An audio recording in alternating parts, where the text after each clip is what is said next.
Hey, my name is Stix and welcome back to your weekly Gacha recap, a video series where I go over the latest news, drama, pre-registrations, beta tests, everything that happened in the Gacha genre over the course of the last week that mattered to me in one very easy to digest format. If this is your first time here, consider subscribing to the channel, hitting that little bell notification. That way you remain up to date with everything that I post, and I post every single day, sometimes twice a day. And we have a lot to talk about, so let's just go ahead and jump right in.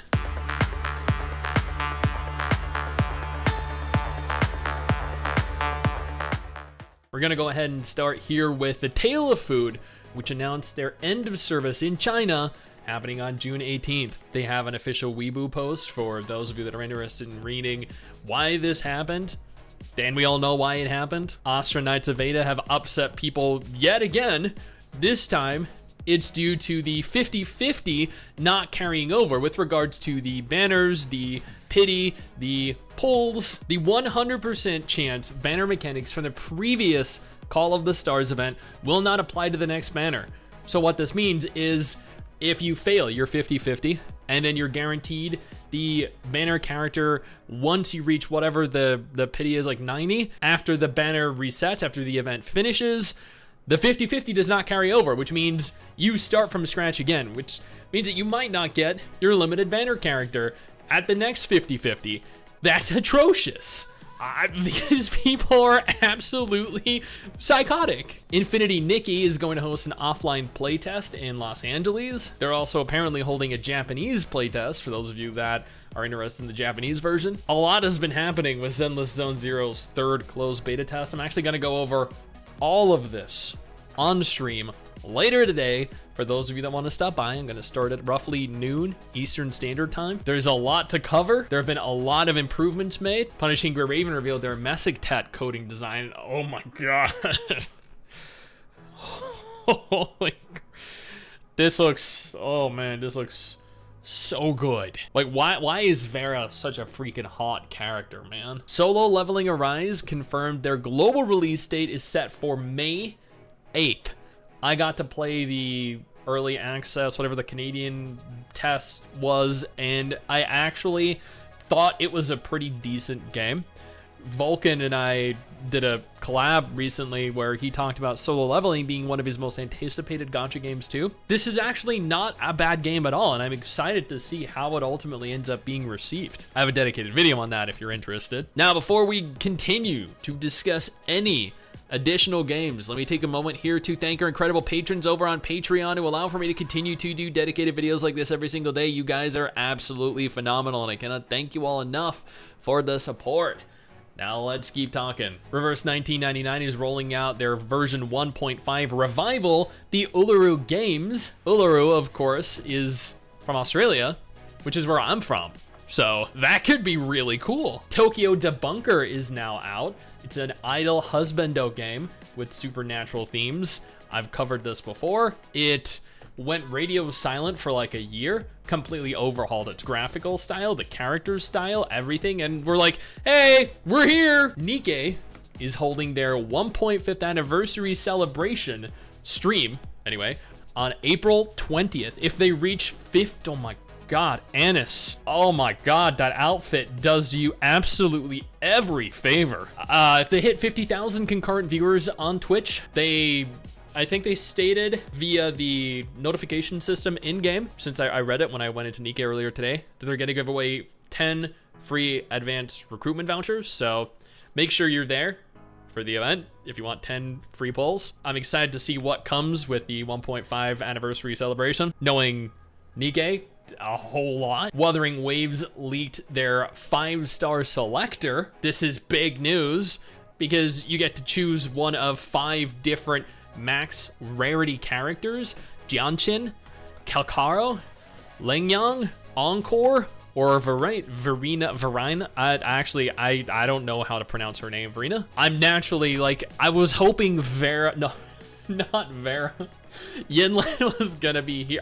You can kind of use Vera and Yinlin interchangeably. They're essentially the same character. I was hoping Yinlin was gonna be here and available, but unfortunately not, which means I'm gonna be kind of torn between Genshin and Calcaro. I guess whoever I get normally is the one that I will not get with my SSR selector. And that is unfortunately where the good news with regards to Wuthering Waves ends. I did a video yesterday concerning horrible news for Wuthering Waves, because this kind of is. One, there was a fake Wuthering Waves website made to try and trick people, to try to scam people into inserting their login information. I don't know why they're attempting to do this. They could be phishing for logins. They could be trying to inhibit the success and potential growth of the game. Like, there are any number of reasons why they're doing this. There are two different websites. Kudopage.com is a fake one. Kudogames.com is the real one. I went over all of this in my video. I strongly urge you to go ahead, watch the video to make sure you signed up via the correct website. Beyond that though, they've also started advertising real, legitimate ads across social media, Facebook, Instagram, Twitter. These fake ads actually lead you to the fake website, which is crazy because whoever's doing this is investing thousands of dollars into this campaign. Pre-register now, get up to 48 free pulls. That is complete and utter fabrication. I can't believe that this is happening, and I genuinely do not understand how Kudo are allowing it to continue to run rampant, and so many people just so happen to continue to get scammed. I'm hoping my video from yesterday, I'm hoping this video today helps alleviate a little bit of the scamming. Hopefully you guys share this information, make sure it is widely known. Arknights' new episode, The Whirlpool That Is Passion, rolled out on April 16th. And I haven't cleared it yet, but man, I have to. Star Wings revealed their new theme song. The official release is on April the 18th.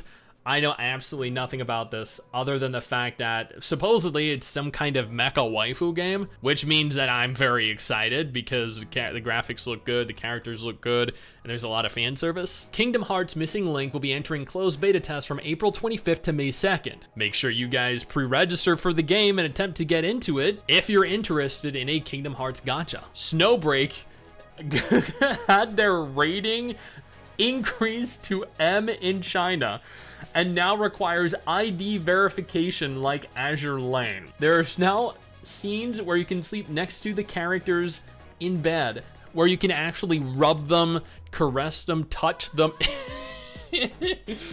Oh man, it's something else. I did a video on this too, but I never covered the fact that its rating got increased. Assault Lily Blast Bullet W has opened pre-registration. Make sure if you're interested in the game, you get into that while you can. Child of the Hidden God to start closed beta in Hong Kong, Taiwan, and Macau on April 23rd. This is a 2D dual world supernatural mystery turn-based RPG from the developers of Soul Tide.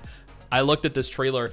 It is really good. I strongly urge you to, if you liked Soul Tide, go ahead and pre-register. And finally, Tower Fantasy is rolling out patch 4.0. They released the trailer for it, and honestly, some of the waifus looked really good. Some of the areas looked really good.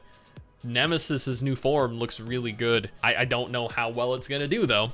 Now that is everything. That is all of the information, all of the releases, all of the drama, everything that mattered to me over the course of the last week. If none of this is of any interest to you though, absolutely no problem. I got you covered with 2 different videos on screen right now. Might be more up your alley.